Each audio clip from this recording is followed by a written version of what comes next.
దియురును మహును అతనితో కూడా ఓడలోనున్న సమస్త జంతువులను సమస్త పశువులను జ్ఞాపకము చేసి కొనెను. దేవుడు భూమి మీద వాయువు విసరునట్లు చేయుట వలన నీళ్లు తగ్గిపోయెను. అగాధ జలముల ఊటలులు ఆకాశపు తూములు మూయబడెను. ఆకాశము నుండి కురియుచున్న ప్రచండ వర్షము నిలిచిపోయెను. అప్పుడు నీళ్లు భూమి మీద నుండి క్రమక్రమముగా తీసిపోచుండెను. 180 దినములైన తరువాత నీళ్లు తగ్గిపోగా 7వ నెల 17వ దినమున ఓడ అరారాతు కొండల మీద నిలిచెను.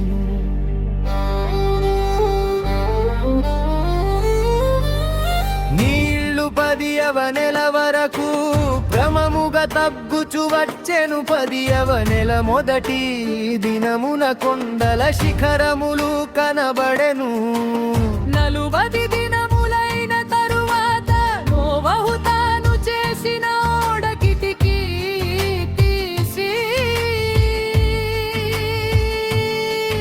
ఒక కాకిని వెలుపలికి పోవిడిచెను. అది బయటికి వెళ్ళి భూమి మీద నుండి నీళ్లు ఇంకిపోవు వరకు ఇటు అటు తిరుగుచుండెను. మరియు నీళ్లు నేల మీద నుండి తగ్గినవో లేదో చూచుటకు అతడు గన యొద్దనునే నల్ల పావురమొకటి వెలుపలికి పోవిడిచెను. నీళ్లు భూమి అంతటి మీదనున్నందున తన అరకాలు నిలుపుటకు దానికి స్థలము దొరకలేదు గనుక ఓడలోనున్న అతని యొద్దకు తిరిగి వచ్చెను. అప్పుడతడు చేయి చాపి దాని పట్టుకుని నోవహునకు తీసుకొనెను. అతడు మరి 7 దినములు తాళి మరలా నల్ల పావురమును ఓడలో నుండి వెలుపలికి విడిచెను. సాయంకాలమున అది అతని యొద్దకు వచ్చినప్పుడు త్రుంచబడిన ఓలీవ చెట్టు ఆకు దాని నొనుగనుండెను. 40 నీరు భూమీద నుండి తగ్గిపోయేనని నోవహునకు తెలిసెను. అతడింక మరి 7 దినములు తాళి ఆ పావురమును వెలుపలికి విడిచెను. ఆ తరువాత అది అతని యొద్దకు తిరిగి రాలేదు. మరియు 601వ సంవత్సరము మొదటి నెల తొలి దినపున నీళ్లు భూమి మీద నేను ఇంకిపోయెను. నోవహు ఓడ కప్పు తీసి చూచినప్పుడు నేల ఆరి ఉండెను. 2వ నెల 27వ దినమును భూమి ఎండియుండెను.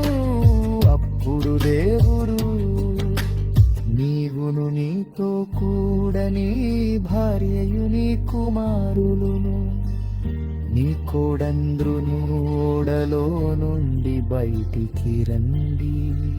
పక్షులు పశువులు భూమి మీద ప్రాకు ప్రతి జాతి పురుగులు మొదలైన సమస్త శరీరులలో నీతో కూడనున్న ప్రతి జంతువును వెంటబెట్టుకుని నిలుపలికి రావలెను.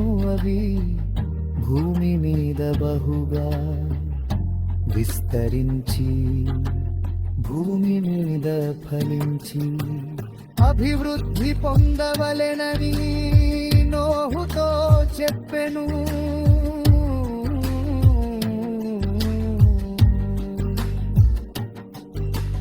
కాబట్టి నోబను అతనితో కూడా అతని కుమారులు అతని భార్యయు అతని కోడండ్రును పలిటికి వచ్చిరి ప్రతి జంతువును ప్రాకు ప్రతి పురుగును ప్రతి బిడ్డయు భూమి మీద సంచరించునవన్నీయు వాటి వాటి జాతుల చొప్పున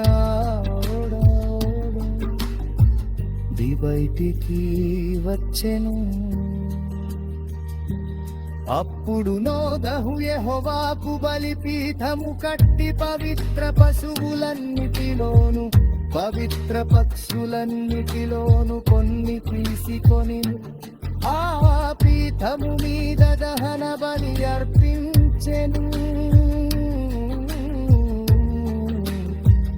అప్పుడు యెహోవా ఇంపైన సువాసన ప్రాణించిక మీదట నరులను బట్టి భూమిని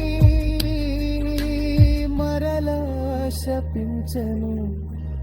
ఎందుకనగా నరుల హృదయాలోచన వారి బాల్యము నుండి చిట్టది నేనిప్పుడు చేసిన ప్రకారముగా ఇకను సమస్త జీవులను సంహరింపను. ఆమె నిడితియున్నంత బలము వెదజాలమును